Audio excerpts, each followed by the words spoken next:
Testing, testing, 1, 2, 3. Testing, testing, 1, 2, and 3.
And Gilmore Academy. Welcome to Figgy Field at Varsity Stadium for today's OHSAA Regional Final Tournament game between Shaker Heights High School and Walsh Jesuit High School.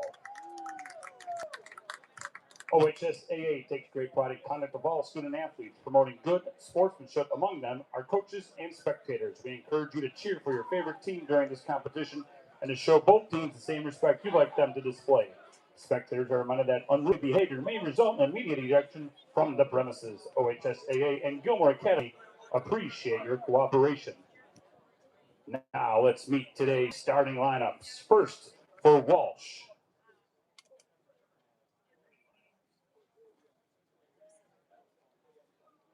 Led by head coach Joe Bowers and assistant coaches Steve Greskovich, Chase Bryson, Lou Kolaski.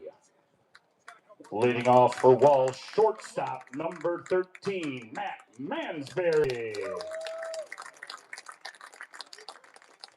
Batting second baseman number 8, Colin Losigno. Batting third, left fielder number 4, Carlos Smith.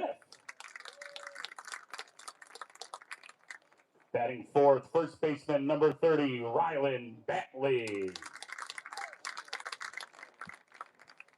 Batting fifth, third baseman number 11, Sean McHugh. Batting sixth, catcher number 24, Will Bluter. Batting seventh, designated hitter number 25, Ryan Clark. Batting eighth, center fielder number 9, Tanner Fitzwater. And batting ninth, right fielder number 21, Ben Babinak. On the mound this afternoon for Walsh, number 10, Caleb Mercurio. And now for Shaker Heights Raiders, led by head coach Stephen English and assistant coaches Gerald Johnson, Dan Cohn, Michael Scott, and Colin Witherspoon. Leading off for Shaker Heights, number 2, left fielder Nate Landever. Batting second, center fielder number 3, Leo Pevnik. Batting third, shortstop number 21, Aaron Neiman. Batting fourth, catcher number 4, Michael Coxon.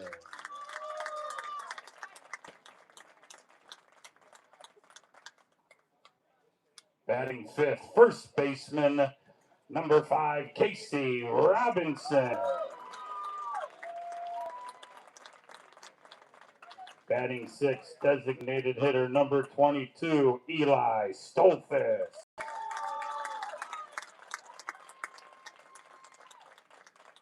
Batting 7th, right fielder number 17, Jeremy Silver.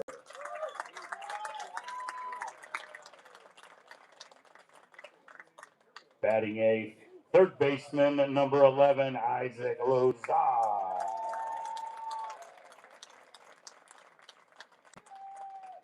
Batting 9th, second baseman number 1, Andy Berglund. And on the mound for Shaker number 9, Quinn Malone. The umpires for today's game are selected by a system approved by the OHSAA's Board of Directors that include input from baseball coaches in Ohio. Today's umpires are Kirby Kaiser, Todd Frazier, Louis Cardona, and Michael O'Neill.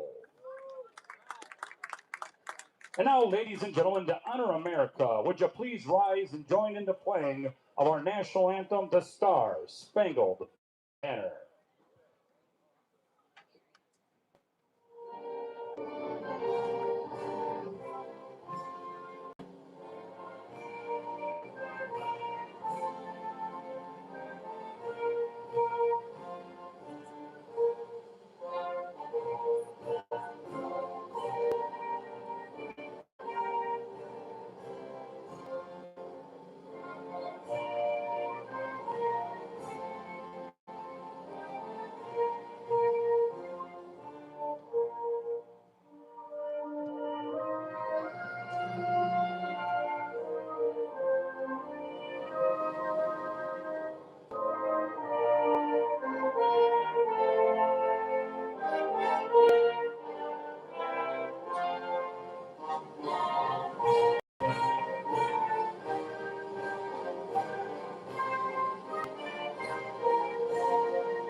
Well, hello, everybody, and thank you for tuning in. Shaker Heights back at it on the baseball field. Welcome into Figgy Field at Shernsky Stadium at the Gilmore Academy campus. Now, Shaker Heights, specifically the almost news story surrounding the OHSAA baseball season and this postseason. Of course, Shaker Heights entering into this has just taken down Lakewood. Lakewood listed on Max Preps as the #1 team in Division II in the state of Ohio. But for Shaker Heights specifically, they were a 24 seed in the region alone. That's not number 24, even in the state. That's number 24 seeded in this postseason. And of course, you still do have a couple of #1s, but Lakewood, the big time monster, taken down by Shaker Heights yesterday in a 4-2 final. Shaker Heights, originally, they were 6-10 throughout the course of the season. They come into this game, they have won 13 of their last 14. Their one loss coming against CVCA to cap out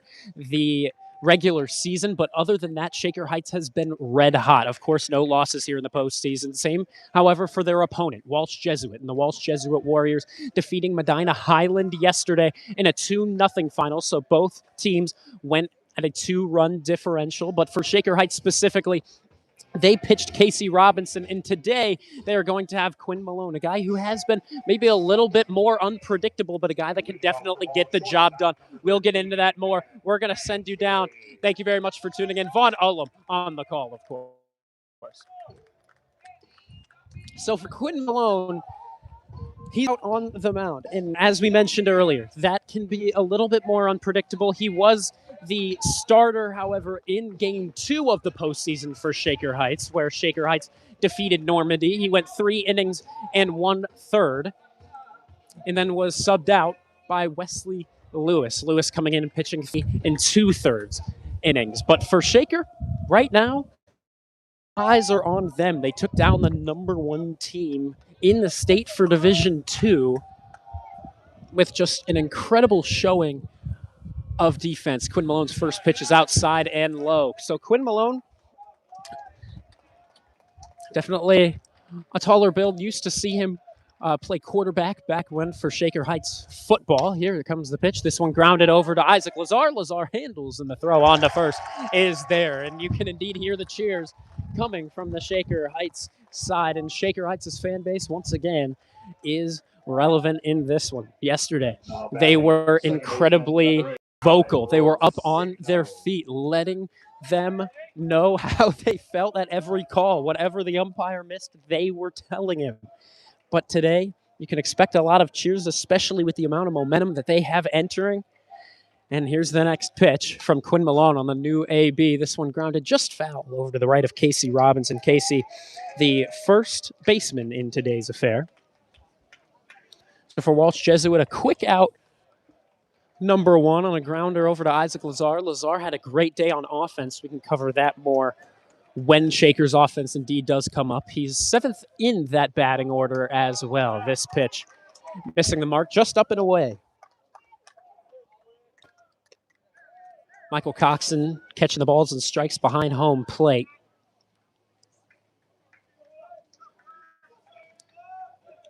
Rest of the defensive order, we'll get to that in just a moment as the next pitch is on its way. This one's skied up over to the right side, getting under this one, Jeremy Silver. Silver will make the running grab for out #2. So for Shaker Heights, it's really a matter of defense that has worked with them as well. They have really cleaned up that defensive structure. You can see it in their infield, outfield warm-ups before the game. You can see them in the middle of a game that their defense just isn't as shaken as it once was. Earlier in this season, and then, of course, in past seasons, their defense could be a little shaky, but it's all confidence right now from the Red Raiders out on the defensive side. So as we mentioned, Quinn Malone throwing the balls to strikes and catching. Michael Coxon on the infield from first base. You're going to see Casey Robinson, Andy Berglund standing currently deep out in the second baseman position. You have Aaron Neiman at short and Isaac Lazar covering third. In left field today, you're going to be seeing Nate Landever, who has really moved this season a lot from center over to left. Leo Pevnik has the duties out in center, and then in right field making that catch just moments ago was Jeremy Silver. That next one laid in there for the first strike of the new count. Smith, the batter. Carlos Smith wearing #4 on the back of his pinstripe jersey. Very iconic look to Walsh Jesuit baseball. This next one will hit him in the elbow. So Smith on a 2-1 count. Didn't even look fazed by it whatsoever. So he's going to be the first base runner in the ball game. Now batting first baseman #30, Ryland Batley. Carlos Smith throughout the season, definitely one of the more lethal bats, batting a .351, but they're not going to have to deal with him anymore. Ryland Batley, now the batter. And he has had quite a successful time up at the plate as well. .321 batting average. 3 home runs on the season. That one just missing the mark. Hit up high. Didn't look too off the plate. 1 ball, no strikes. 2 away with a runner on first in the form of Carlos Smith. Malone checks him, and he'll make the throw back. Almost had him faked out. Kind of a good step off to almost fake that pitching motion, but indeed he'll make that throw on to first. Regardless, won't exactly matter too much. This next one missing once again. Coxon able to keep it in front of him, so no advance from Smith. So for Shaker Heights, they enter in with a record of 19-11, looking for that 20th win, which would just be absolutely incredible for the program. A program that has not seen this level of postseason success in a long time. As a whole, Shaker Heights has won the state championship their last time back in '76. Before that, '65. So, yeah, it's been a minute. The next offering from the left-handed dealer, this one up high. 4-pitch walk issued. And this is where you can start to see a little bit of shakiness from Quinn Malone.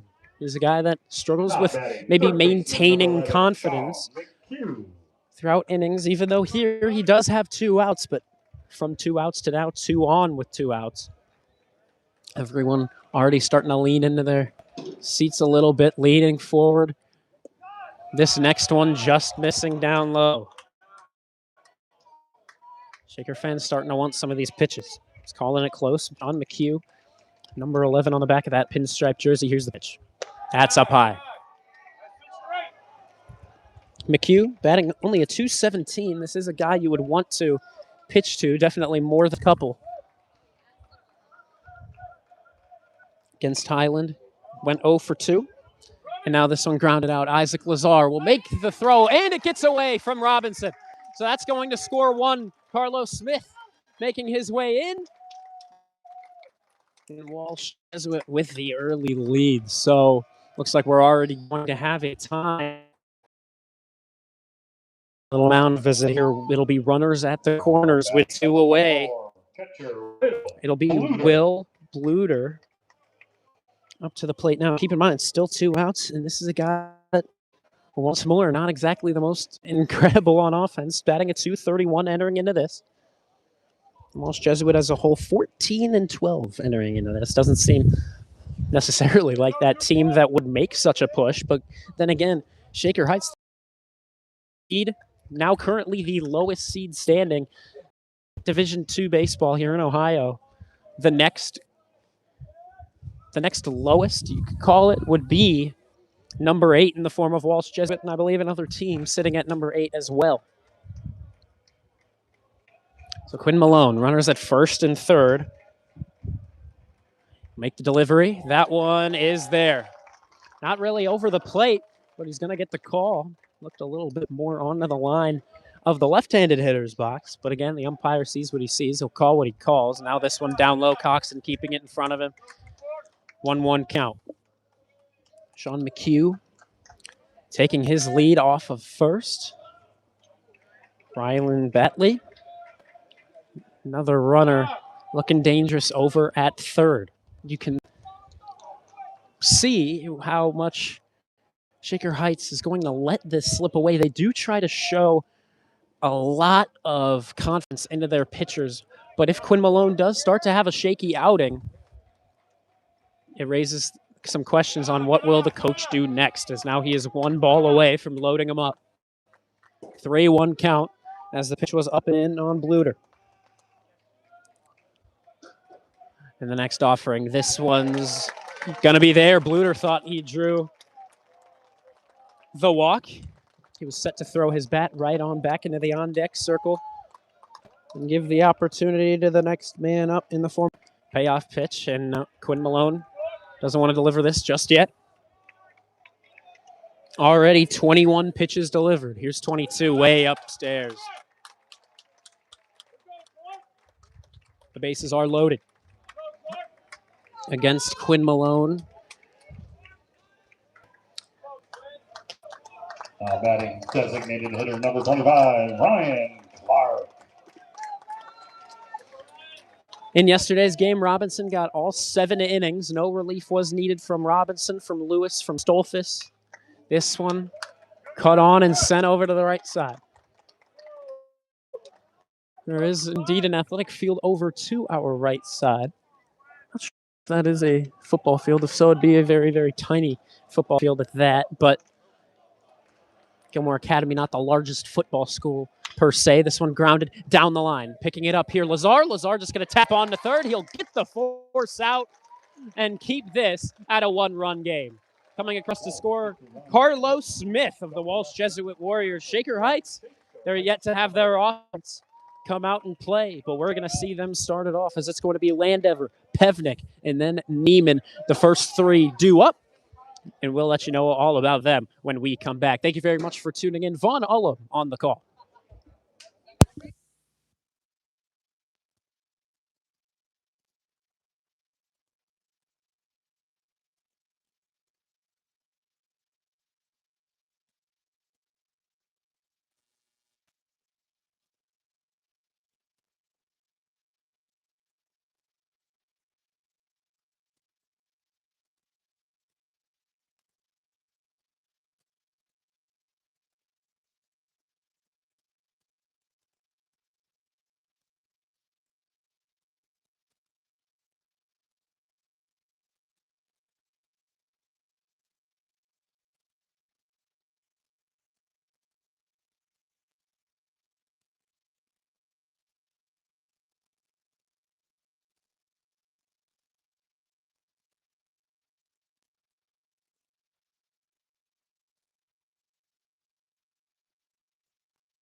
So the sun beaming down onto the field today. Of course, it's going to feel a lot hotter for those down on the field, of course, with the turf.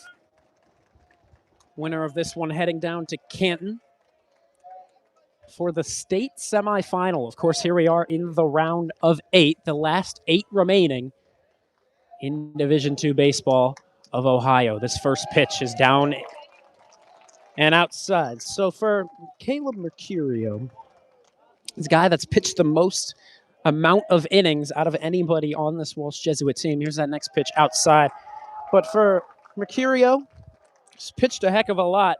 Has an ERA, though, of 1.6. I hate to do it, 1.67. Or excuse me, 6.9. I had it wrong. 1.69. And so with that, you just wonder for Shaker Heights how they can bounce back. However, the pitching yesterday from Lakewood was supposed to be the best pitching in the state of Ohio. That next one catches 2-2 even count against Nate Landever, the leadoff man playing left field today.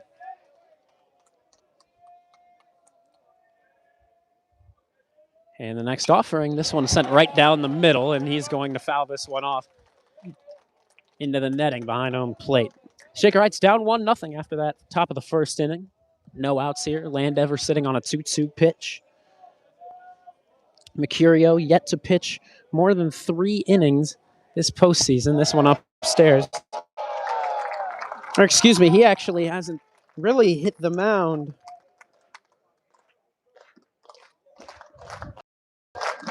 in a while.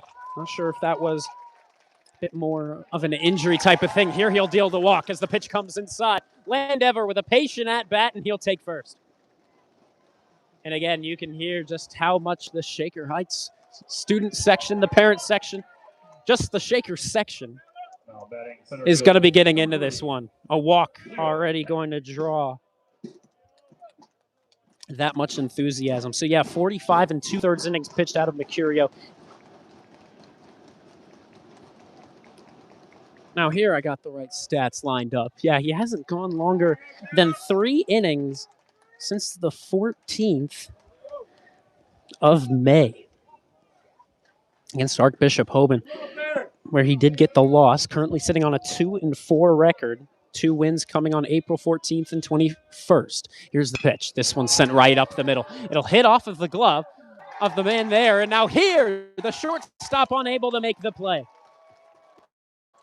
Both infielders kind of colliding with each other. Neither one knew which guy was going to be making the play, which one was going to be covering second. Shortstop number 21. And so for Shaker Heights, they've got 2 men on, nobody out in the big-time bat of Aaron Neiman coming up to the plate. Left-handed bat here. Mercurio only to 9 pitches.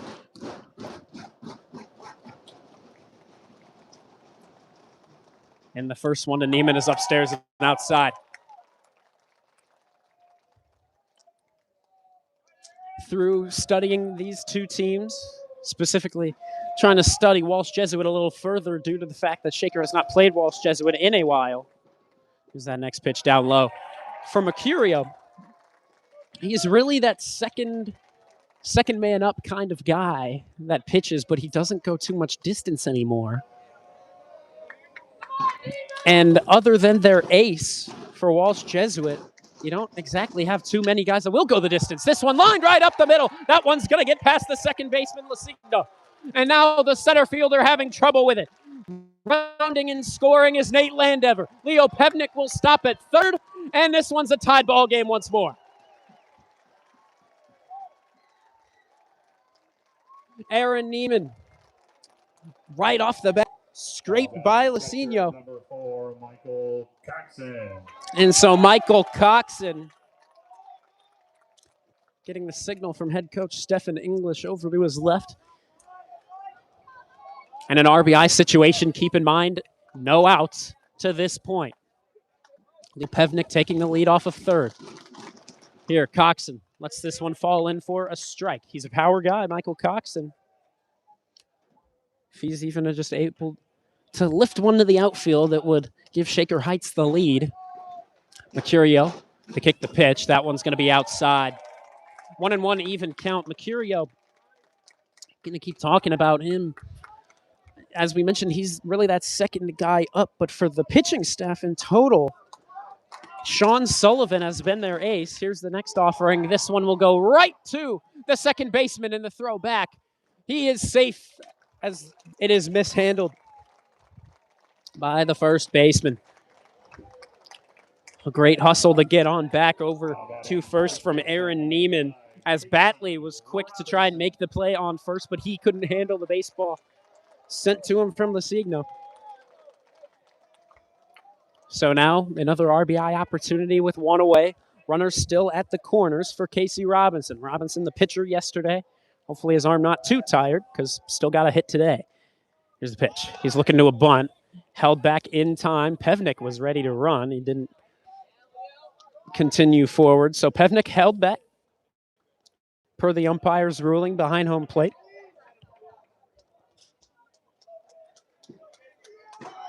So now 1 ball, no strike here to Robinson. You can hear the Shaker student section trying to get rowdy, and here as they do, it will be Mercurio to step off the plate. You can tell he's a little bit more tense. Same thing happened against the Lakewood pitching just yesterday.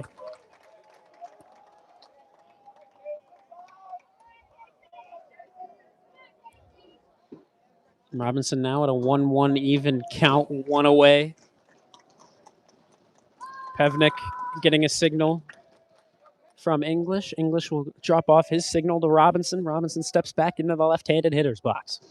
Mercurio, the righty dealing. This one upstairs. Here's the throw down to second. Now here's the throw in to home. They call him out. Pevnik can't believe it. And nor can English. English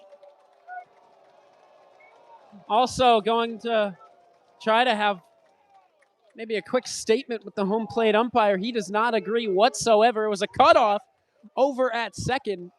So the runner will be up at second in the form of Neiman, but the throw down to home, they're going to rule it out number 2.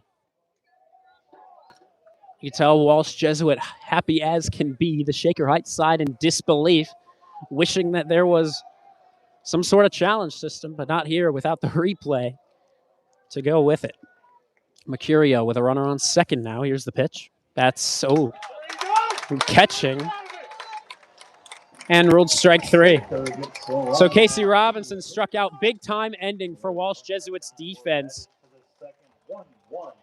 But Shaker Heights did strike for 1 as Landever came in to score.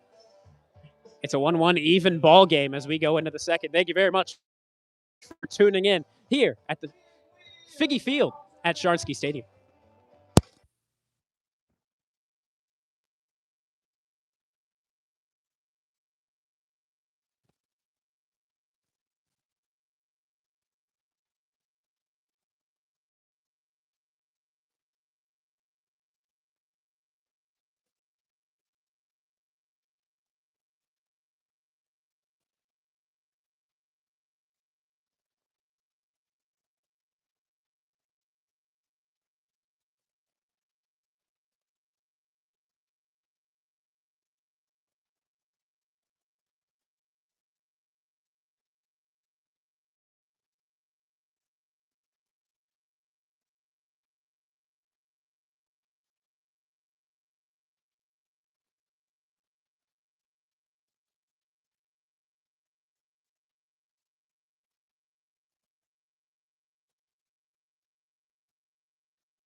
So both teams with a solid offensive showing in the first inning. 1 run coming across for both sides. Shaker with 2 hits. Walsh with 1 against Quinn Malone, who's back up to the mound. The main issue for Quinn Malone was hitting the batter and then walking 2 others. Here's the first pitch of the new AB. This one is going to try a bunt. Michael Coxon and Malone trying to get over to it. He tosses it into the outfield. And now here trips up Jeremy Silver, so he's going to run to second, probably make third as well. He's rounding. He's going to try to make it to third. They're going to hold him off there. Oh, but he's going to ignore the signal and come all the way home.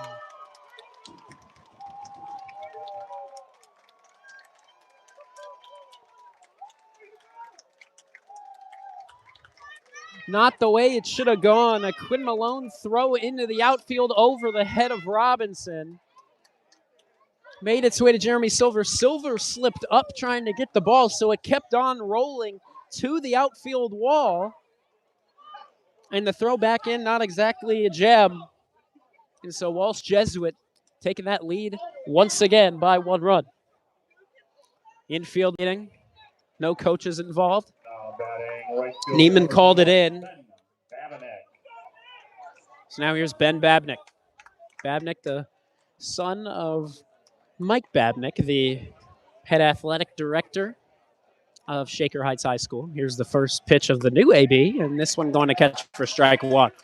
So Malone just can't get shaky, and man, this throw from Coxon goes out to second base. This is not a time to get shaky this early in the game. You can't allow these things to happen.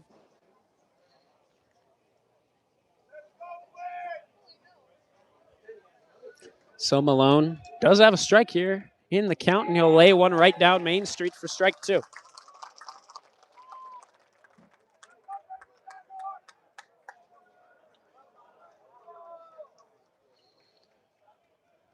Number 9 going to deal again. This one down low.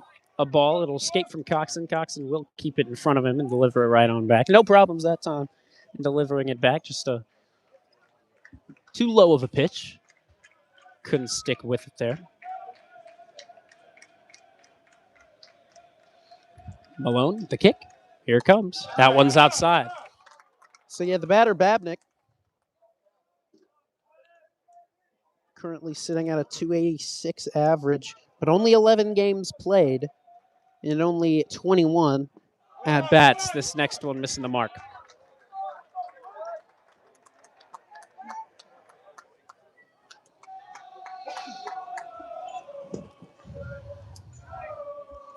And this next one, they'll hit off of his bat just barely. Ran in on the hands that time, so Malone will keep this at 2 strikes and 3 balls to Babnick's name. Babnick looking to keep the offensive momentum rolling with what was just really just, it was an ugly showing on the defensive side for Shaker. Here's the pitch. This one escapes inside. And a walk for Ben Babnick. Now batting number 13, Matt Mansberry.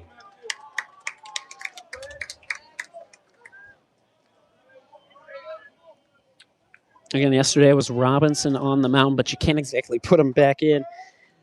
You wouldn't even put him in for relief. Not sure if you technically even can due to the nature of OHSAA rules. He pitched 113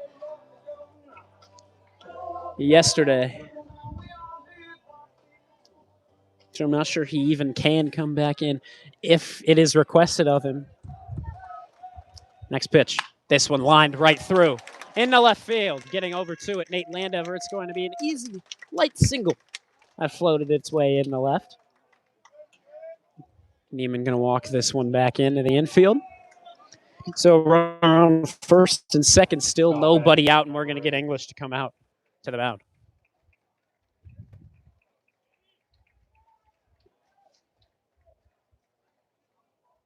So this is where you start to really try to read the mind of head coach Stephen English. Very, very tense position for him. You got to show faith in your pitching staff. And, of course, your pitcher out there right now on the mound who is struggling. But right now there's not too much room for error on the defensive side. So, longer talk this time. Another mound visit. Seen a couple of those already. It's only the second inning. Keep in mind, only 3 outs have been got. We're still waiting on out number 1 here in the second. Lasigno up to the plate. RBI opportunity for him here with a runner on first and a runner on second.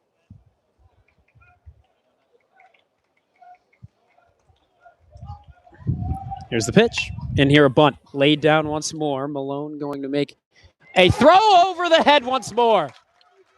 All the way to the outfield. This one should be kept to 1 extra base, but the run will score for Walsh Jesuit. Malone is shaken up. Did it again.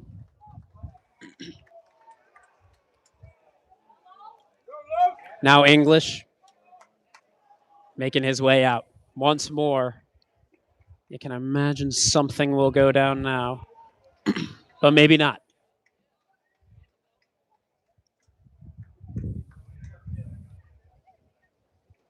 Coming out to the mound, and indeed, Malone will hand the ball off. In comes Wes Lewis. We'll tell you more about him when we come back. The junior getting a chance to make something happen. Another guy that can get into his head, but a guy that right now Shaker Heights is going to have to lean on. And a guy that needs to walk in with all the confidence in the world. Shaker Heights down 3-1 as we're going to step aside as he gets his warm-ups in.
Smith. Not sure if you caught that on the PA announcement, but Carlos Smith back up to the plate. This is the guy that scored the lone run of the top of the first. Already 2 runs coming in to score against Quinn Malone. 2 runners on second and third. There's the pitch. And this one rocketed foul over to the right side. So for Lewis, coming into a tense position, no doubt. Second and third, as we mentioned, taken up. If those runs were to come in and score, the credit would be sent to Quinn Malone. Crowd getting amped up for Lewis. Lewis needing to feel some of this energy right now. Needs to feel confident right now. Here's that next pitch. Missing the mark outside. Lewis behind Robinson and Malone. The next guy up with the third amount, or the third greatest amount of innings pitched. This one fouled over to the left. Lewis is able to get it out here. That would just be a huge deal. A strikeout would be better if he could get one of those. But yeah, that's really where you start to see the drop-off. You have Robinson at 48, Malone at 39, and then Lewis at 36. Next up would be Stolfus at 23. We'll see if they just try to get Lewis all the confidence that he can have. This easy throw on to first kept the runner at third as a smart play down from Wes Lewis.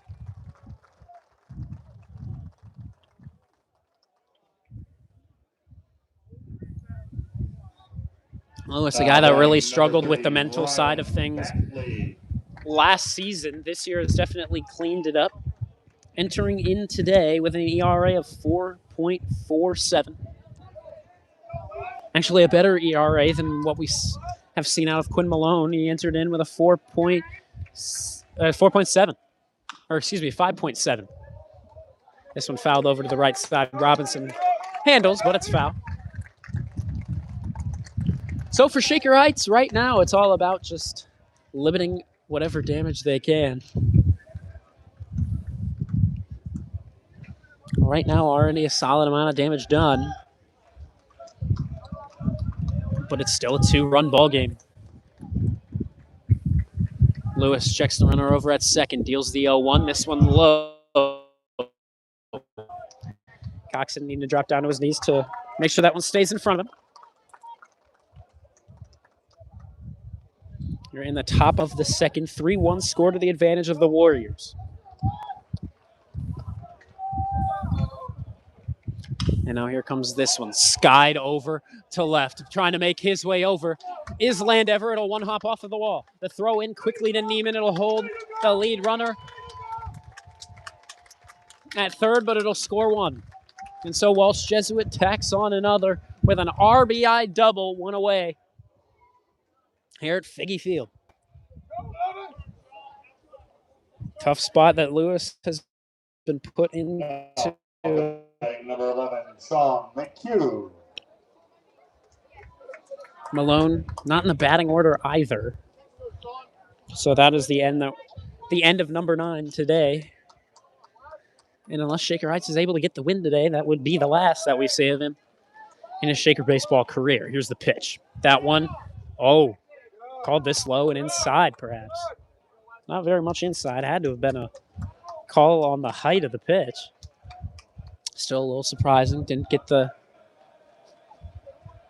gesture from the home plate umpire. This one rocketed out in the center. Pevnik getting under it. He'll make the catch and try to get a quick throw in to Neiman over around third. There's run number 5 for Walsh Jesuit.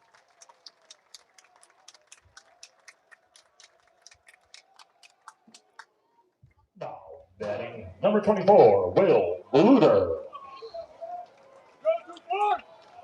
So for Shaker, it's going to be a test next inning to see what their offense can do in response. But of course, they do still need that third and final out.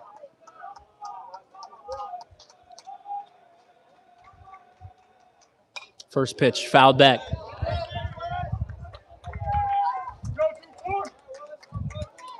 Over near the cars over there. Not exactly too much on it. Didn't hit any cars. No cars were harmed through that pitch. And the next offering is, it'll hit him. It hits Will Bluder. And Bluder will reach. And the bases will be occupied as first and second. So coming up now, number 25. Number 25. Number 25, Ryan. Being Ryan Clark.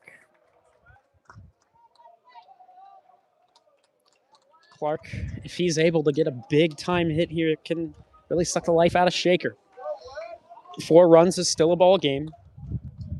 If he's able to make it a 6 or 7 run ball game, be a lot of pressure on that Shaker offense early on. He did go around on that pitch. Rule it strike number 1, 0-1 count to start things off to Clark. Clark, a right-handed bat, up against a right-handed dealer in the form of Lewis. Lewis to kick the pitch. That'll catch on the outside half.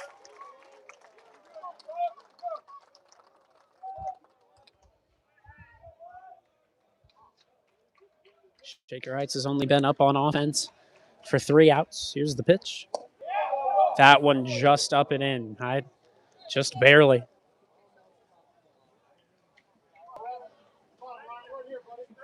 As close as can be. Clark awaiting his pitch. Now with 2 strikes, here it comes. This one grounded up the middle, right back over to the glove of Wesley Lewis, who leans down and makes the throw on to Casey Robinson. So, one hectic inning. They're in the top of the second. All runs credited to Quinn Malone. who exits out of the ball game as Wesley Lewis comes in. We'll see what kind of length he'll have today. But right now, it's a matter of the Shaker Heights offense. A long huddle. Set right now. First set offense. Talking things over. We'll see what they can produce when we come back for the bottom of the second.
So for the Shaker offense, they're in a spot where they're going to need to work to respond.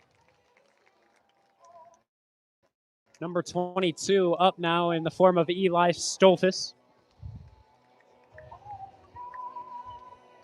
Stolfus getting the read from head coach Stephen English. Now English will step aside as Stolfus is going to try to get to work. And first pitch he'll watch go outside and low. From Caleb Mercurio, he hasn't exactly been lights out. Of course, we saw the one run come through in the bottom of the first. Here's that second pitch. That one's right in for strike number 1. 1-1 even count now. That 1-1. This one's going to be 2 down low. Umpire hasn't been calling too many of those. Too many down low. He won't give it to Mercurio there. 2-1. This one sent right back up the middle. That one going to sneak through past the shortstop. Rounding first, but staying put is going to be Eli Stolfus. And Stolfus with the lead-off knock here to begin the bottom of the second inning. Jeremy Silver now up. Silver getting a good amount of chanting out of the Shaker bleachers. Silver going to watch this first pitch go upstairs. Mercurio really not finding enough of a rhythm to this point. Granted, he's given up too many hittable balls to Shaker. Here's that next pitch that's going to catch low and outside. Tough pitch to take and tough pitch to call, really, for the home plate umpire. Isaac Lazar would be next. He had a multiple hit game yesterday. Next pitch to Silvers. He'll swing on this one and foul it back into the netting behind home plate. 1-2 count, nobody away with Eli Stolfus currently occupying first. Awaiting to take his lead as the ball now thrown off to Mercurio once again for the new dealing, and now Stolfus takes that lead. Mercurio the deal. Silver swings right on through it. Strike number 3. And down goes Jeremy Silver. So Isaac Lazar will also get a good amount of cheers as he comes up. Again, it's with that amount of just excellence and really patience that he showed. Discipline is the word I'm looking for. Up at the plate. That swing was definitely not disciplined. Cut through an ugly one as that one went up high. Stolfus taking that lead off of first once more. The 0-1 pitch. That one's outside. So for the Shaker Heights, the Shaker Heights oh so noisy section, you're not going to see any seniors today. You might wonder why. I mean, this is really their last chance to see something like this happen. That next pitch to Isaac Lazar, foul on back. And well, the reason is simple. Today, graduation for the Shaker Heights seniors. So originally this game was scheduled to be played at, I believe, 5 o'clock p.m. Moved up here to 2 p.m. And so really all the senior parents are here because they know that they have to book all of their kids back. Oh, tough pitch outside. Isaac Lazar looks at that one, and he's rung up on strike 3. So Stolfus got the hit, try and liven things up to start the inning. After that, back-to-back Ks issued by Caleb Mercurio. Mercurio looking for a third straight out to just call it a simple little mistake maybe on the hit that went straight through. Here, pickoff throw, back in safely with a head-first slide is Stolfus. Berglund, the 9th and final guy in the batting order. Waiting the first pitch to him. Here it comes. That's up and in. Landever would be up next if he gets the opportunity. It's 2 outs, 1 man on. But yeah, so for all of these senior parents, including Stolfus's parents, they've all really got to make sure that their kids get to, I assume, the Wolstein Center is once again where that graduation is taking place, as it has for many a years.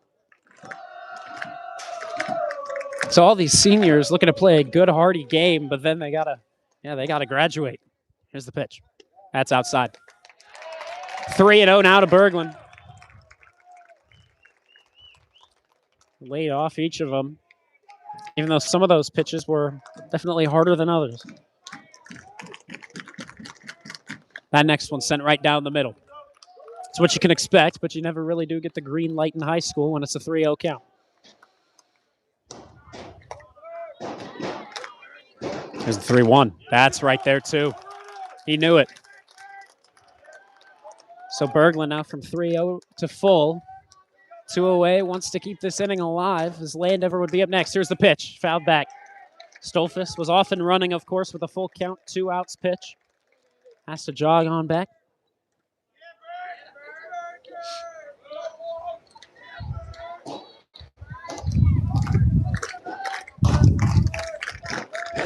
Stolfus taking that lead. Wants some more. Now he's off to the races. It won't matter as Berglund draws walk. And so he's off to the races, taking his free 90 feet over at first. So now a man in scoring position, Nate Landever, now digging into the left-handed hitter's box as we flip sides of the order. Landever, the lone man to score in the bottom of the first inning. Here's the pitch. That's upstairs, outside. Mercurio getting a little bit maybe in his head, especially now with the 2 guys leading off of their respective bases. The 1-0. That's catching.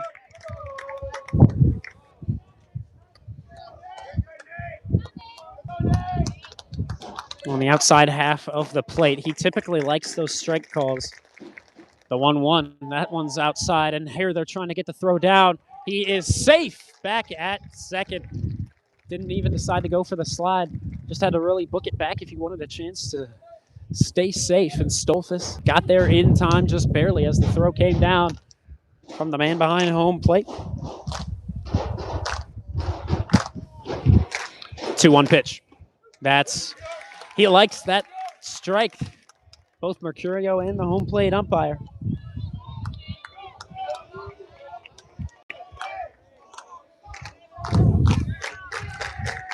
One strike to get out of the inning for Mercurio. Here's the 2-2.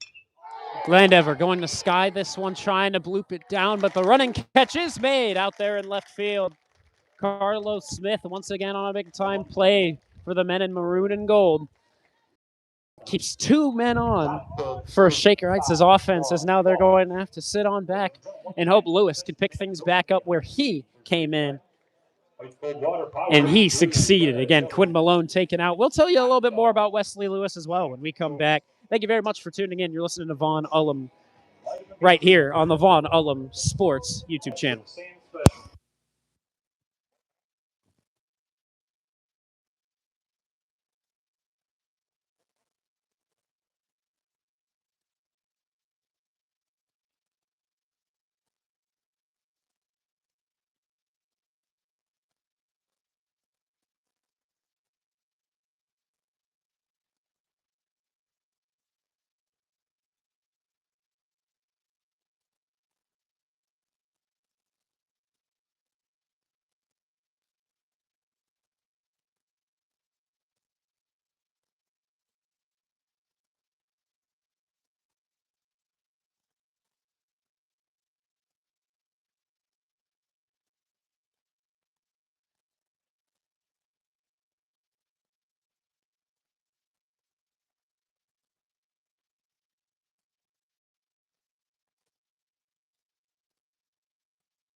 Still a 4-run ball game as we're back with you here at the Figgy Field at Sharnsky Stadium. Wes Lewis, the pitcher, coming in to substitute for Quinn Malone, who was really in a rough jam. Lewis did allow those couple of runs that were left on by Malone to come through and score. That's really a perfect bunt. Trying to get the tag there, can't get him.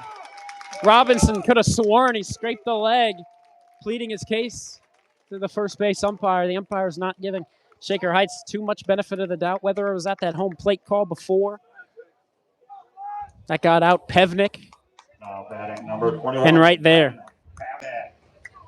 Now Ben Babnick back up to the plate, wearing number 21 on the back of the pinstripe jersey. It's all maroon look for Walsh Jesuit. That's really become iconic to the team. Maroon with pinstripes all the way. And now here he'll hold back. They could have him in a jam. Michael Coxon with the throw down. Throw much too high, and so he'll be able to take second anyway.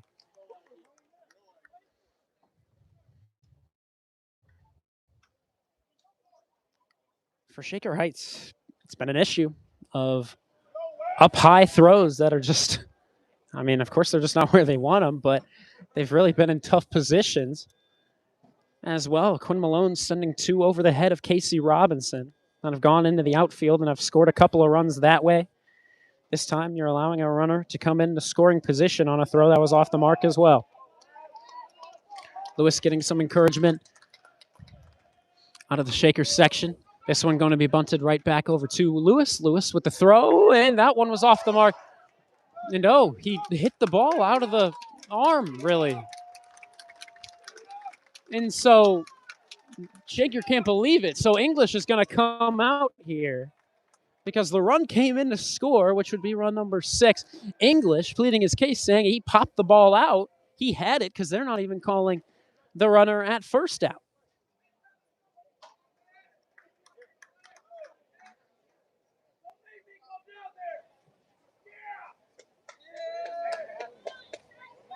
English is letting him hear it right now.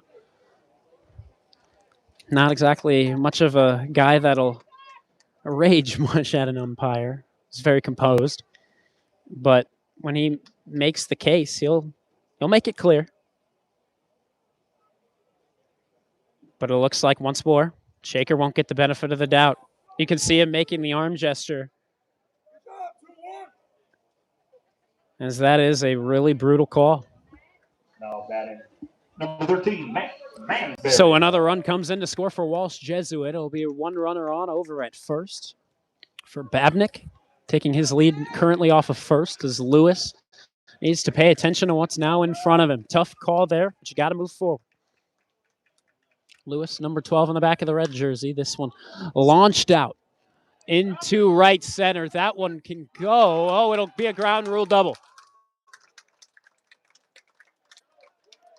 And I don't know why this lead runner is still booking it down, as now he's going to need to come on back. But yeah, Lewis in a tough spot as well. Runners on second and third, and this is where you now batting number 8, Colin Rhodes. Wish that mentality was just never a part of the game.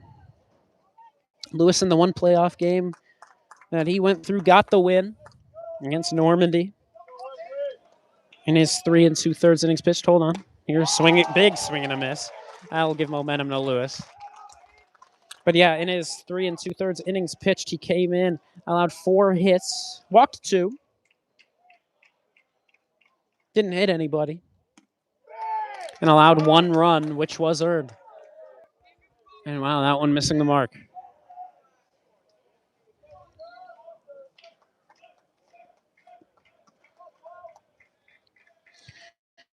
The pitch. And this one rocketed out in the right field. This one, Silver's going to handle. Silver's going to make the deep throw in, trying to go all the way home, but just not enough on it. Had to one tap off the ground before it made its way to Michael Coxon. Run number 7 across for Walsh Jesuit. Number 4, Carlos Smith. So Carlos Smith going to make his way in. So yeah, for Lewis as a whole, throughout the season. He's had a 4-2 record, 3 saves to his name as well. That's going to go for strike number 1. A 1 away here for the Walsh offense, who has put up now 1 run in the first, 4 in the second, and 2 in this third. Here's the pitch. Wow. Calls it upstairs. This umpire is calling it close, calling it really tight. And now this one, grounded right over to Berglund. Berglund checks over at first. Now Robinson with the throwdown. And he is safe in at home. Berglund didn't exactly check to make sure he would be moving back. He really just let the runner hold there at the baseline, didn't force him to move back. And so as a result, when he made the throw on to first, yeah, Robinson had no time to make that throw. And there's run number 8. 8-1 now the score. Walsh Jesuit leading. Here's the pitch. That's way outside. Wesley Lewis, the pitcher, as that throw just completely going away from Lewis, away from Neiman. So needing to move up is Pevnik to go get the ball. You can tell this team is just shaking. They're going to need an offensive explosion to really pick things back up and get momentum back on their side. Any momentum is better than none right now. Even if it's one single to go up the middle, they just need something. This one fouled off over to the left side and out of play.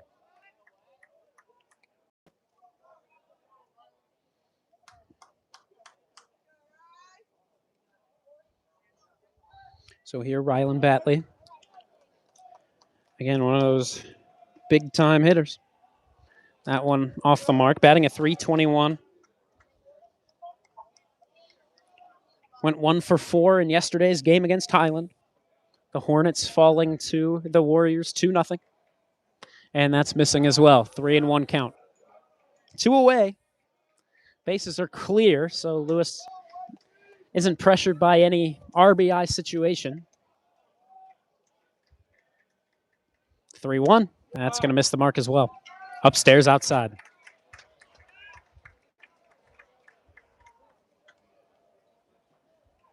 Coxon walks this one up in front of home plate, trying to maybe get a little sense to Lewis is what he's going to want here. Just trying to limit the damage here. Wes Lewis.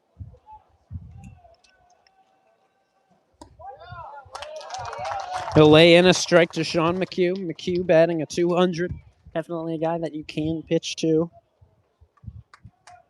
No triples or home runs, only 2 doubles and 9 singles to McHugh this season. This one going to escape out of Coxon's grasp, but no advancement here. From Batley, who stands on first. Bigger guy. Not exactly going to risk things as the lone base runner with 2 down. Lewis handles, delivers, and this one fouled up. We'll see if Robinson's able to make the play on it. Ranging back, it'll skip up over his head.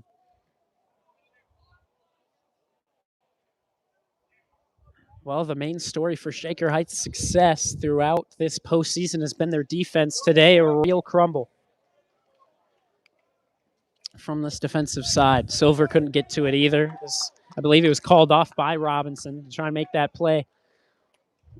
But keep in mind, 2 strikes now.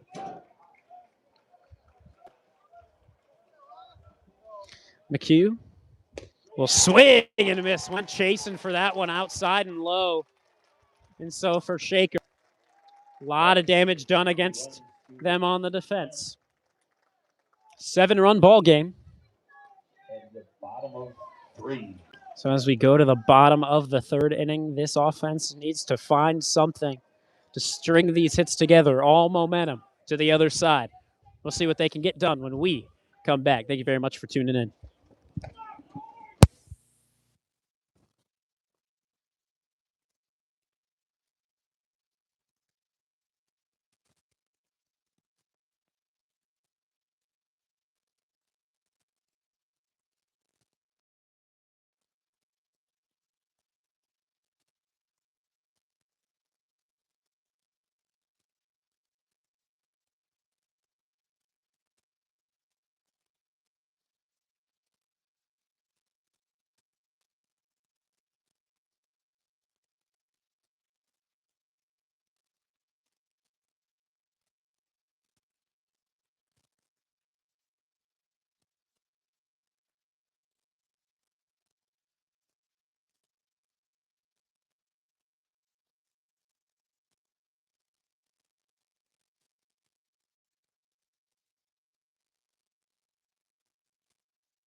Leo Pevnik to lead things off in the bottom of the third. It has already been over an hour since first pitch, only gotten through 2.5 due to the nature of Walsh's offense being as explosive as they have been. It's 1 run in the first inning, 4 in the second, and 3 in the third.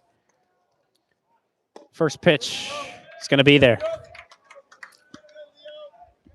So for Leo Pevnik, not sure why the scoreboard rules him as number 6, but either way, everyone in the Shaker stands who needs to know his identity does.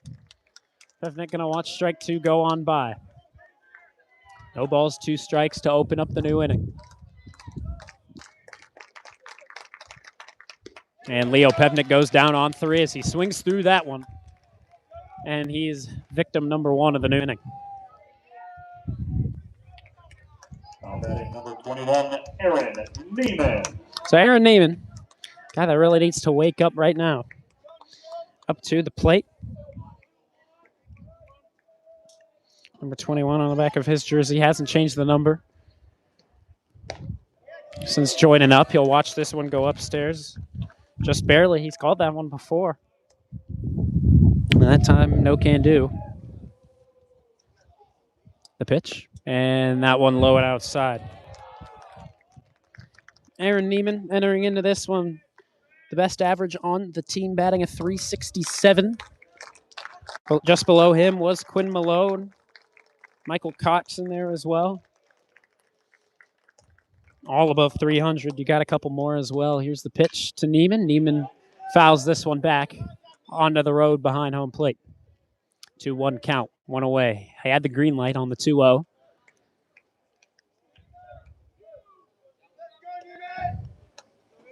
Just couldn't exactly get the right contact.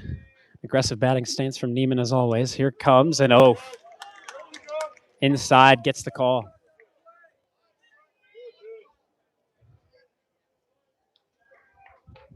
Great pitch out of Caleb Mercurio.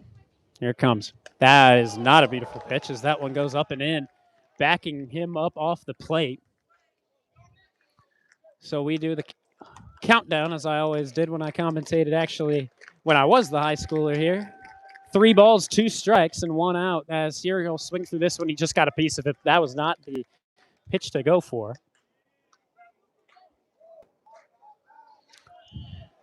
But even though he did, he got a piece of it, and he'll stay alive once more at the countdown. 3 balls, 2 strikes, 1 out. Due up next is Michael Coxon. Neiman, the left-handed bat, awaits the right-handed deal. That's going to be up and in, but man, oh man, has this been inconsistent.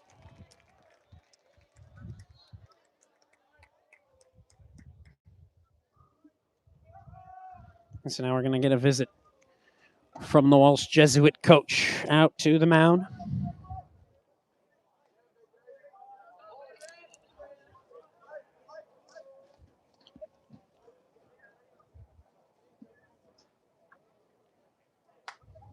Mercurio, number 10 on this Walsh Jesuit team, going to stay put. Even after the hard-fought walk that was earned by Aaron Neiman. Again, Mercurio, one of the better pitchers for the sake of ERA. Just a guy that hasn't had too much time out there.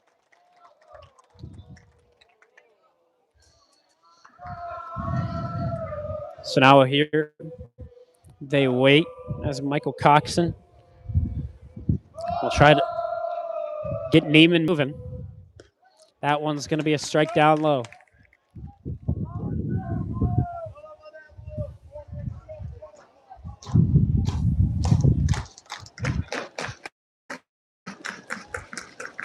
That next pitch, really darn near the same location. Doesn't get the call that time, maybe just a bit lower. Again, the umpire does have the better look at it. Of course, we're facing his back. Here's the next pitch. Is this one fouled off over to the right side? Can the right fielder get there in time? No, it drops in foul. Try to make the diving catch that time, but it won't exactly matter if he dove or not.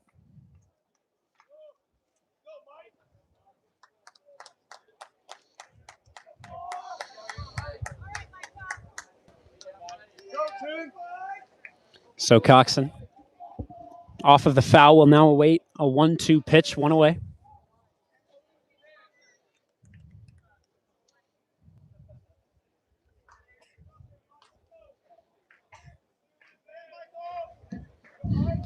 Got a long time called after that foul, but now everyone reset. Off of first is Neiman. Here's the pitch. Coxon swings and misses. Foul tipped it right into the glove of the man behind home plate. So Walsh starting to find that rhythm on defense as Casey Robinson comes up. Robinson, another left-handed bat to the advantage of the batter, of course, against a right-handed dealer. But we'll see how he manages. And this one skips on by. Booking it. Rounding second here is Neiman. Neiman going to stay put over at second. Play it safe here. As now he is in scoring position. One base knock could bring him home. Robinson sitting on a 1-0 count.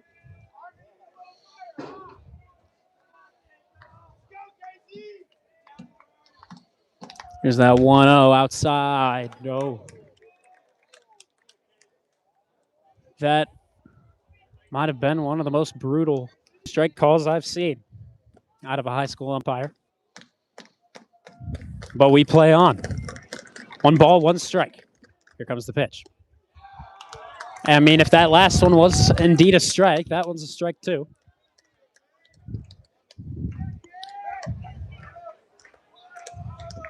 Casey Robinson's strike zone has become a little obnoxious here in the count. Neiman off of second. Mercurio checks him off and delivers. That's inside.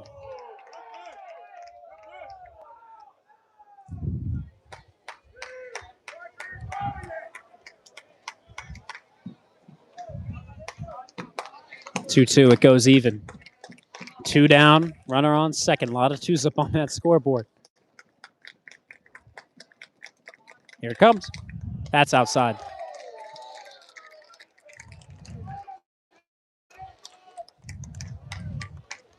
So it's a big-time payoff pitch here. You'd get Stolfus if he has the opportunity, indeed, to bat here in the 3rd inning. The pitch. Robinson watches this one go upstairs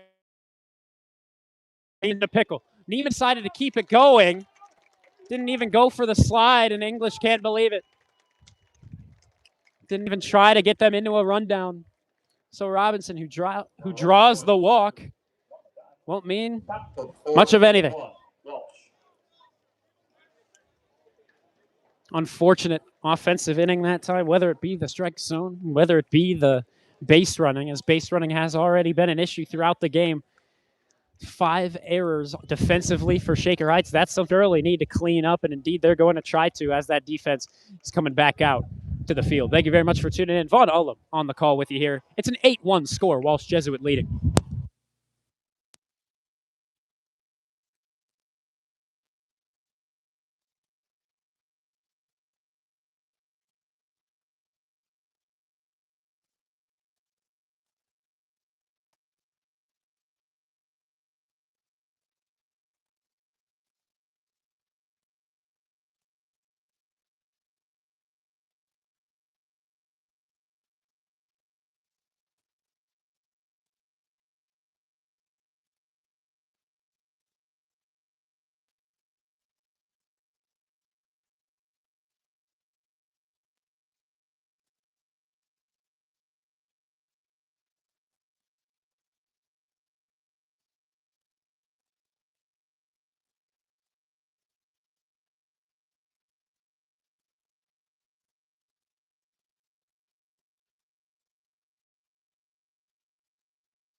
And we're right back with you here. As right now, Shaker Heights is looking for a stroke of luck, but really here they're just looking for a clean 1-2-3 inning if they could get one, regardless. To put up a 0 would be the biggest deal to this Red Raider team. Here's the first pitch from Lewis, and that one fouled off. Not even sure if he got off the bat because there wasn't any clinking sound made off of the bat. Really think it got more of Michael Coxon, if anything. Catcher behind home plate here in red. Here's the pitch, and oh my goodness, that is up and in. Really, really close stuff there. As the batter, Will Bluter. Bluter batting a .235, already has reached here today. As that next one, oh my goodness, this is inconsistent.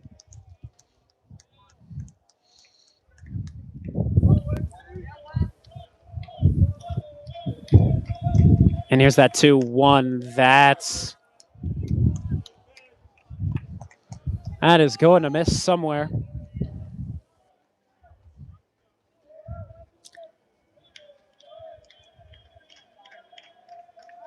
Now the 3-1 to Bluter. Swing and a miss. Big swing and miss out of Bluter. He wanted all of that one. He wanted to make this an 8-run game, but not just yet, as Lewis draws the motion off the pitch. Here comes that next one. This one fouled up. And that'll hit off of the roof of the concession stand, which has now really built up a line. Everyone's starting to realize that, I mean, you can't get it all back at once. Even if Shaker Heights were to put up an explosive inning, they would have found out by the time they get back to their seats. And now this one fouled over the left side. Calling off Isaac Lazar at the last moment, making the play on it, Aaron Neiman.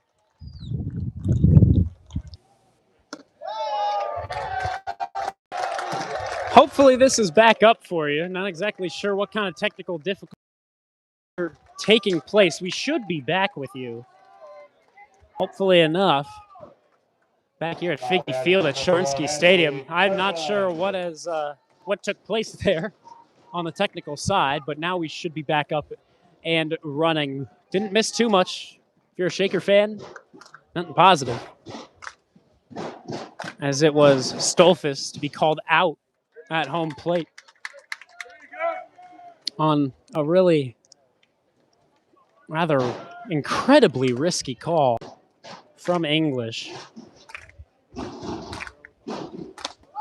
that allowed it to go down. That one missing once more. But yeah, I'm aware that we're back. I don't know what the issue is there, but hopefully this is working out. May not be the same quality. We changed internet systems, but here, that one escapes and moves both men forward. This is the kind of thing Shaker Heights needs right now. Of course, it would have been nice to have Stolfus. Honestly, there he would have come in to score. But instead you have 2 men on. In scoring position, only 1 out. This is a good chance for Shaker Heights to get back into this. Andy Berglund, the batter. 2-1 count to him with 1 away. Off of second is Lazar. Off of third is Silver. And here the pitcher going to hop off the mound, and Shaker Heights going to let him hear it. Again, apologies for the technical difficulty of whatever was going on with the stream. Here a big swing and miss out of Berglund. 2-2 it goes. This is the time where Shaker Heights needs a clutch something.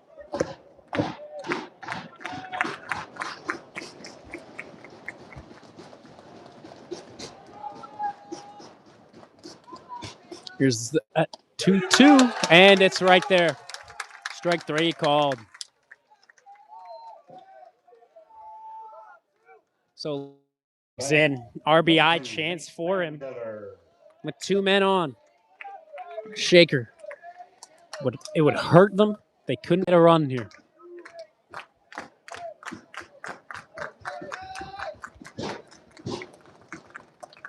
Of course, it's a 7-run ball game. Score. Walsh Jesuit leading. Now 2 outs, 2 on. Here's the first pitch to land. Everett will get out and escape.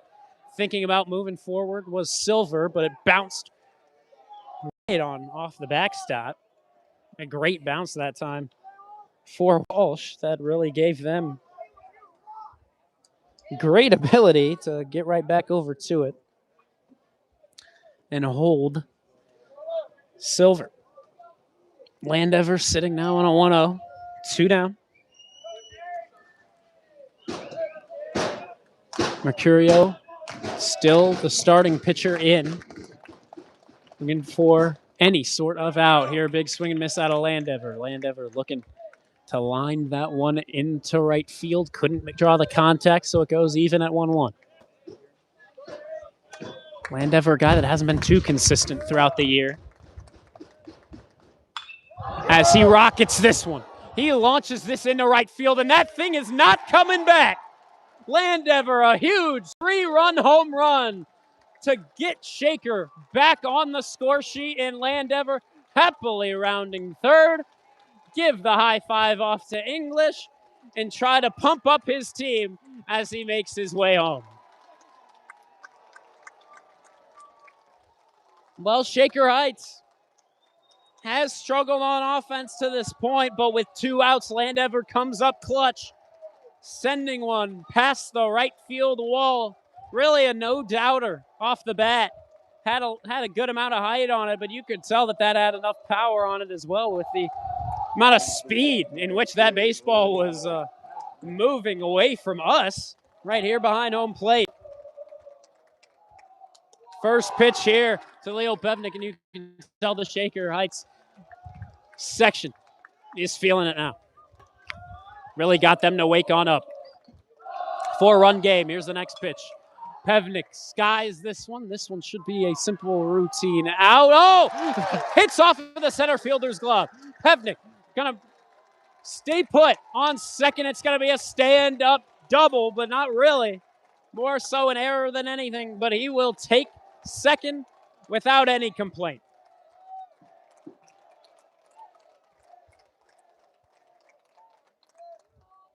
Yeah, both outfielders out in right and center field were confused as to who would necessarily get it.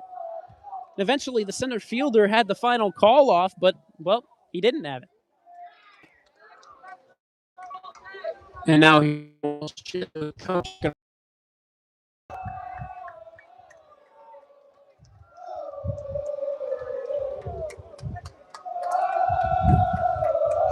it looks like this will be the end for Caleb Mercurio.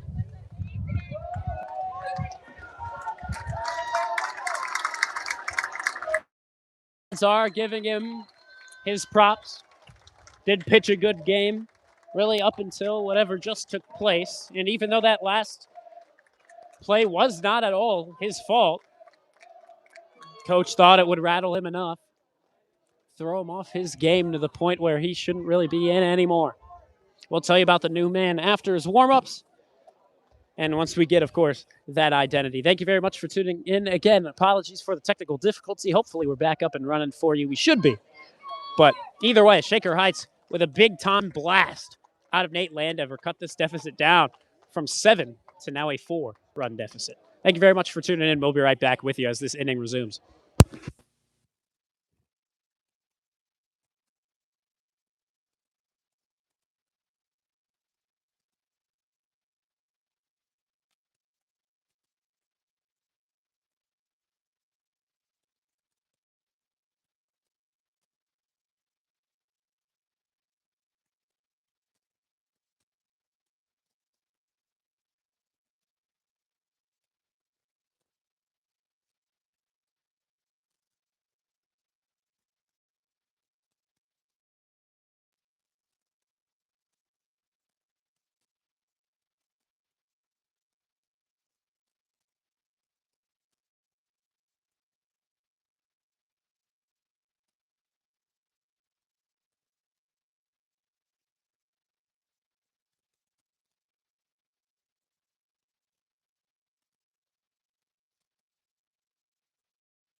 The Shaker Heights crowd is as rowdy as it has ever been for this baseball team. Luka Borachevsky, the new man on the mound for the men in maroon and gold.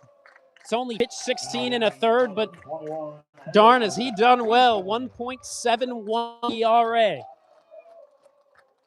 Aaron Neiman, the batter, already a home run for Shaker Heights. In this inning, Aaron Neiman with an RBI spot here as Pevnik takes his lead off of second. Here's the first pitch to him. Down low.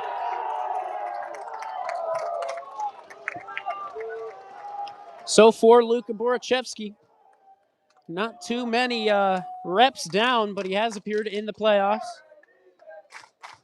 Next pitch. That one rolled a strike, and here the throw not going to be in time as Pevnik is back in safely at second.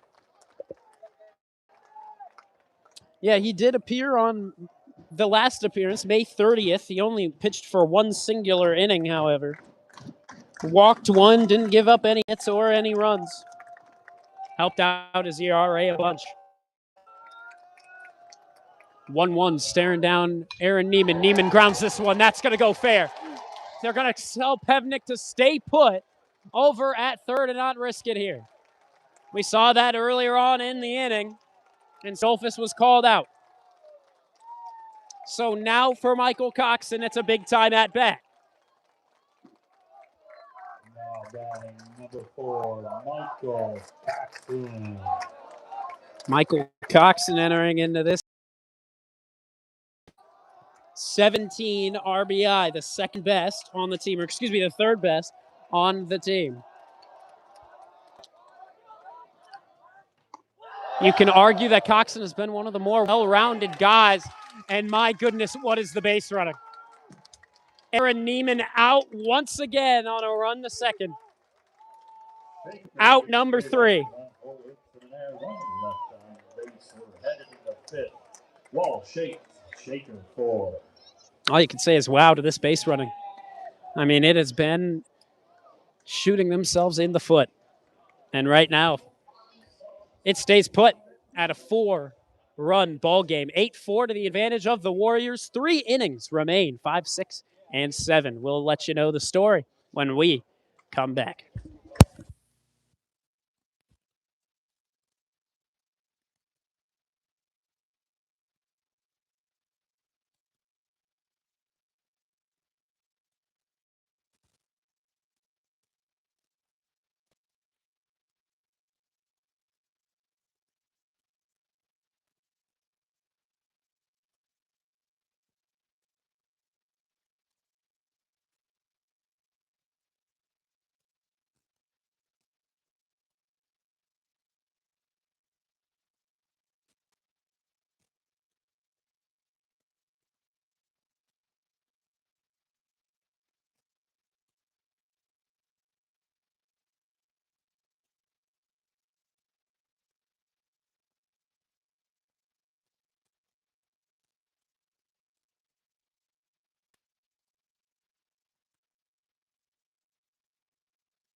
So for the Shaker defense, now it's just time to hold on and get the bats back up there while they are hot. Don't let them sit for too long.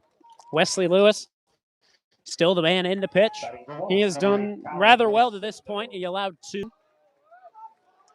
earlier on, or 3 earlier on in that third inning, but then he put up a 0 in the fourth. He's definitely warmed into this one, and that was just a mere inch away from hitting the batter.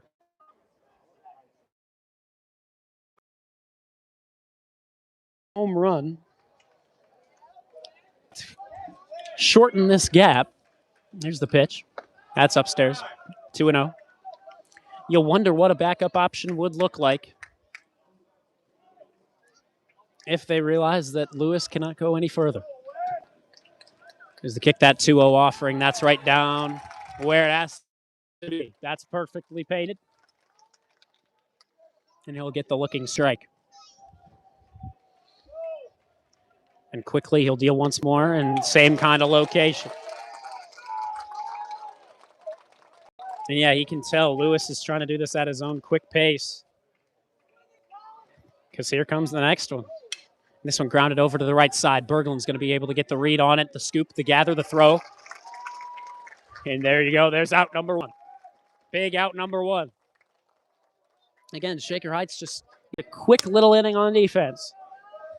But here comes Carlos Smith, a guy that has had success at the plate, whether it's throughout the season or today.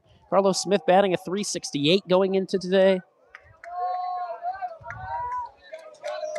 And for his first pitch, he'll stare at this one as it will float away and down low. All eyes really on Lewis right now to just make sure nothing more gets through, because a 4-run deficit already feels like enough. Smith watches this one go right down Main Street. For strike one. 1 ball, 1 strike, 1 away. Bases are empty for Lewis, who was able to get the ground out. And here this next one will catch there for strike 2. Umpire definitely starting to have more of a consistent strike zone. Whether you agree with that strike zone or not is one thing, but it's a pitcher's job to adjust. Here this one rocketed over to the right side, just foul. Oof, that would have been dangerous if it had landed fair. Could have been a triple.